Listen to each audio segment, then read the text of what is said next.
All right, let's see what we got today. The question is, They actually wrote question in the question. How does game change as you age? Men and women in their early 20s versus mid to late 20s versus their 30s.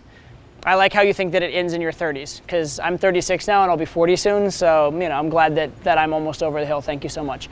So yeah, how does game change? Not as much as you think. Not as much as you think. The general principles are the same. General principle of, as a man, you need to take action and make things happen. You need to control the frame and lead. That's all true. You need to convey yourself in a way that is a manner of value. That's all true.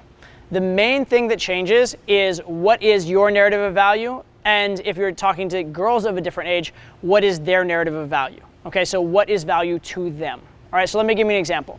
Let's say that you're talking to a girl who is a young college girl, right? For her value, oftentimes, obviously I'm massively generalizing because it's not like all college girls are the same, right?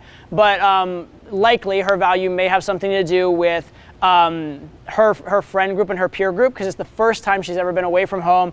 These are like her tight, close friends that are almost like the in the place of what her family used to be in some sense, right? So she's very close with them. She feels very dependent on them. Maybe she's even shy and lost away from them, especially if she's new to college.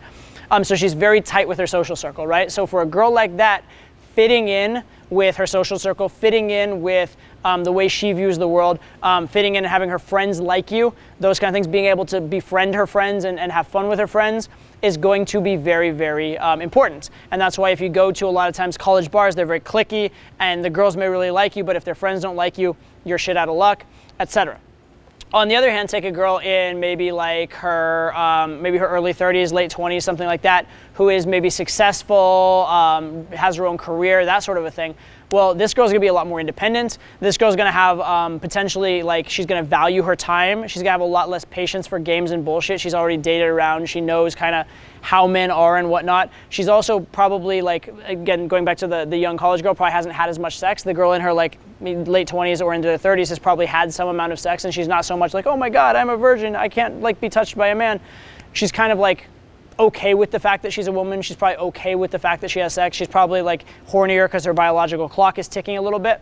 And so the value proposition you're going to offer to her is going to be different. You don't have to necessarily fit in with her friends so much, and her friends aren't going to be so much of her dependent support system anyway. What she's going to want is for you to show that you're a guy who can keep up with her in terms of lifestyle. You're a guy who can teach her things that's at a similar level that you can learn and grow together, those kind of things. Or sometimes what they're looking for is they just want a guy just for sex, because they're like, look, I can handle my other shit. I'm busy with my career. I'm doing my own thing. I want a guy just for sex. But those are two very separate and different value propositions than the value proposition with the college girl. So that's the value proposition that you're catering to a particular girl or how you're communicating with her. But your value proposition changes as well, okay? When you're an 18-year-old kid, hopefully healthy and young and strong and whatever, hopefully you're taking care of your fitness and whatnot. If you're not, it's a great time to start and great time to become that, even if you are, out of shape, get there. But you're that young, virile, healthy, sexual man, young man, I guess. And that's what you have to offer. You have to offer this exuberance, this vivacity, the potentially good sex. You can be ambitious and have be a dreamer and have all this world to offer. Also, if you are talking with younger girls as well, you fit in with their social circle. You make sense for them. You're within the paradigm of what they would think of as maybe their boyfriend. As you get into your mid-20s, your value proposition, if it's just oh, I'm this fun guy with ambition and you've never done anything, well, you're at a point in your life where you should be starting to have a career, you should be starting to have a business, you should be starting to have goals and have a more set idea of who you are, so that when you convey to a girl that thing, you have a much clearer proposition.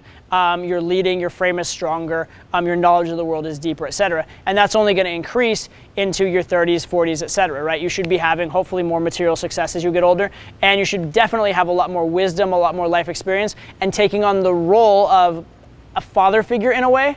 Right? I know that sounds weird because you're talking about a sexual relationship, but a lot of girls, first of all, are into that. But secondly, a lot of girls within the sexual relationship, they do want to be led. They do want someone to take charge of things. And also, as a father figure, you are potentially a father for her children. So that's not necessarily a bad thing in that sense either, right? But as you get more mature, your game needs to get more mature. Not in terms of, you can still be silly, you can still play around, but in terms of your overall value proposition. If a girl were to say, why am I with this guy? If she's trying to summarize within a sentence or a paragraph why she's with you, that answer will change as you grow and mature, right? So as a young kid, maybe it's because you're fun and because you fit in and because you're in the same crowd and you relate and like, whatever. Right? As a middle-aged guy, it's because you're a man of the world, you've got your shit together, you're a leader, you make her feel safe. These kind of things that as an 18-year-old, it would actually kind of be hard to do because you're still trying to figuring things out.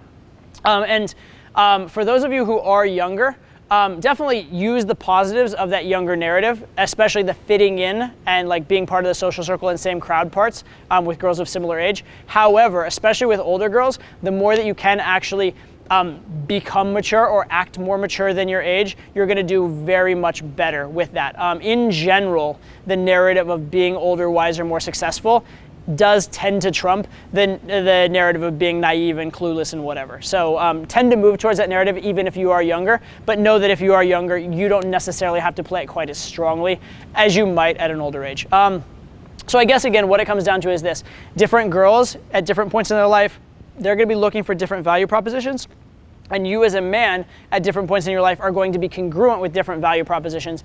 And you need to have a clear value proposition. When you're talking to a girl and it's going well, you're leading towards sex, relationship, whatever, the girl should be able, whether consciously or unconsciously, to almost within a few sentences or a paragraph, explain who you are and why she likes you. There should be a clear narrative in her head, and that's what grows and matures over time. Thank you.